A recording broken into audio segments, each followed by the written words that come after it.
महाविकास आघाडीची जागा वाटपाबाबतची चर्चा पूर्ण झाली असल्याचं शरदचंद्र पवार राष्ट्रवादी काँग्रेस पक्षाचे अध्यक्ष शरद पवार यांनी सांगितलं। ते आज साताऱ्यामध्ये प्रसारमाध्यमांशी बोलत होते। 3 पक्ष मिळून निवडणूक लढवत असल्याचं सांगत साताऱ्यातल्या उमेदवाराबाबत येत्या 1-2 दिवसांमध्ये निर्णय घेणार असल्याचंही त्यांनी स्पष्ट केलं।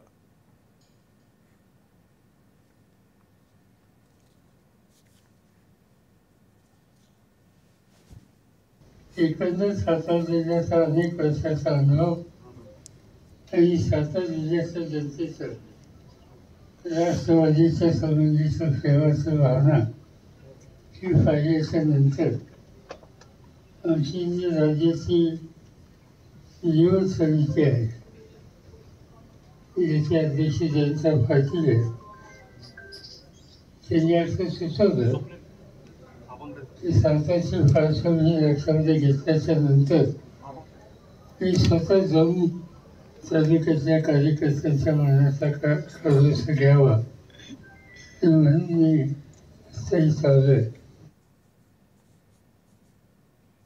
श्रीनिवास पाटील यांनी तब्येत बरी नसल्यानं साताऱ्यातून लढायला नकार दिल्याचं पवार यांनी सांगितलं।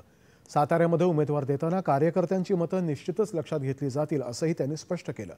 सातारा जिल्ह्यातल्या कार्यकर्त्यांनी शरद पवार यांनीच सातारा लोकसभा मतदारसंघातून निवडणूक लढवावी अशी आग्रही मागणी केली होती। मात्र राज्यातल्या प्रचाराच्या जबाबदारीमुळे ही मागणी मान्य करू शकत नाही असंही पवार यांनी स्पष्ट केलं।